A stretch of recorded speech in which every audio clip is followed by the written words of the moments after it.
Hello दोस्तों, स्वागत है आपका अपने खुद के YouTube चैनल द टेक्सलेंस में।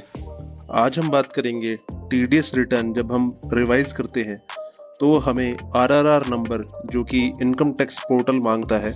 जब हम उस पर लॉगिन करते हैं तो उस केस में हमें बड़ी दिक्कत आती है कि हम प्रीवियस आरआरआर क्या डालें और ओरिजिनल आरआरआर क्या डालें। तो काफ़ी लोगों को इसमें दिक्कत आती है। So I was facing the same problem, तो मैंने सोचा कि मैं इसके ऊपर एक वीडियो बनाता हूँ छोटी सी।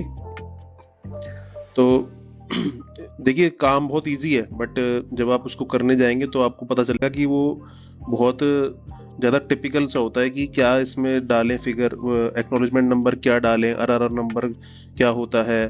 तो वो बड़ी दिक्कत आती है। अभी आपको ऐसा लगेगा कि रिटर्न रिवाइज तो बहुत इजी काम है, सब कर लेते हैं, बट जिनके साथ ये प्रॉब्लम होती है उनको ही पता होता है। तो मैंने इसमें जो है केस बनाए हैं अलग अलग, जिन केसेस के थ्रू मैं आपको बताऊंगा कि हम किस केस में हमें क्या करना है। तो 4 केस मैंने बनाए हैं।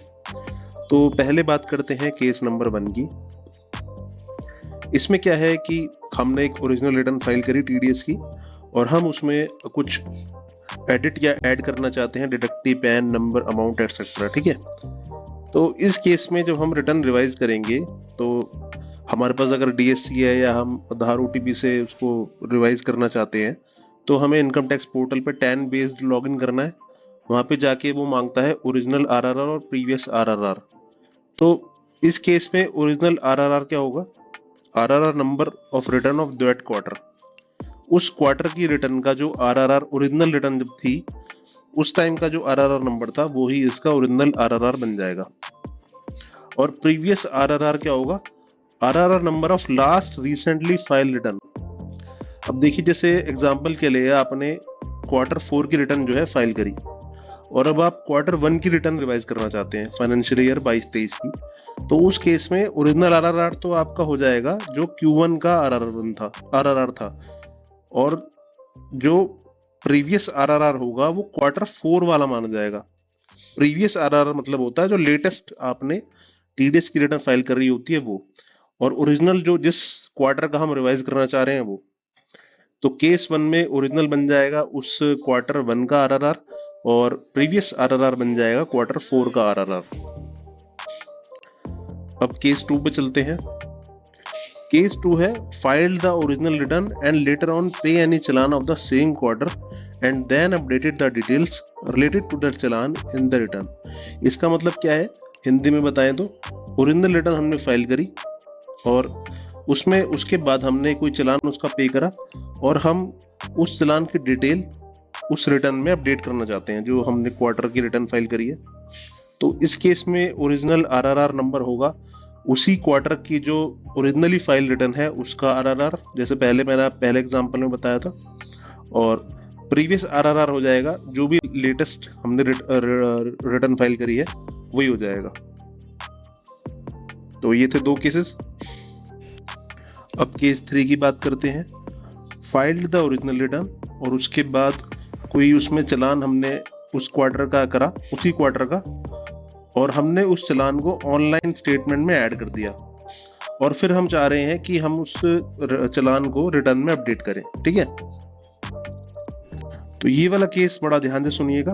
केस 3 में क्या होगा? ओरिजिनल आरआरआर तो वही हो गया जो पहले बात हुई थी आपसे, जो भी ओरिजिनल रिटर्न फाइल है उसका आरआरआर नंबर हो जाएगा।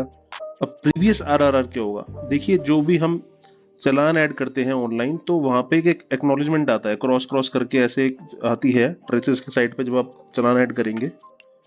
तो इस केस में वो जो टोकन नंबर होता है ना, जो कुछ डिजिट का आता है, वही जो है प्रीवियस आरआरआर बन जाएगा। तो यहाँ पे बहुत लोगों को कंफ्यूजन होता है या दिक्कत आती है केस 3 में, क्योंकि वो जो चालान ऐड करते हैं वो उसका ना उठा के लेटेस्ट का उठाते हैं। तो प्रीवियस आरआरआर चालान ऐड करने के केस में जब ऑनलाइन चालान ऐड करा है तो जो टोकन नंबर जनरेट होता है वही जो है आरआरआर नंबर बन जाएगा प्रीवियस। एग्जाम्पल से समझते हैं। आपने कोई टीडीएस रिटर्न फाइल करी Q1 की 17 जुलाई फिर उसके बाद आपने 2 फरवरी को एक चालान ऐड करा, पे करा, और जो कि Q1 से रिलेटेड था। अब आपने ये जो चालान है पहले इसको 15 फेब को अपने ट्रेसिस के पोर्टल पर जाके चालान ऐड करा। अब आप Q1 की रिटर्न रिवाइज करना चाहते हैं तो आपको उसमें डिडक्टिव डिटेल ऐड तो करनी पड़ेगी ना, जो चालान आपने ऐड करा है।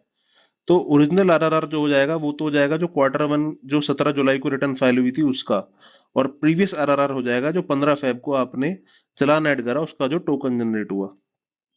तो ये हो जाएगा हमारा केस 3। अब केस 3 की बात करते, केस 4 की बात करते हैं।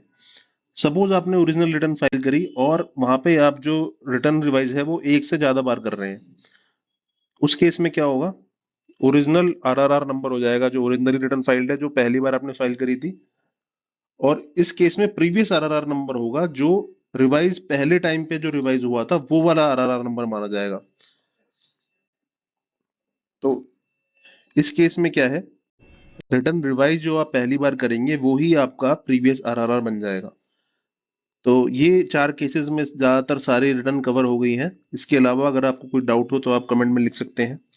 आशा करता हूँ मैंने आपकी सारी क्वेरीज को सॉल्व कर दिया होगा, और आपको ऐसी कोई दिक्कत आए तो आप मुझे कमेंट में या मुझे कॉल भी कर सकते हैं मेरे नंबर पे 9718877122।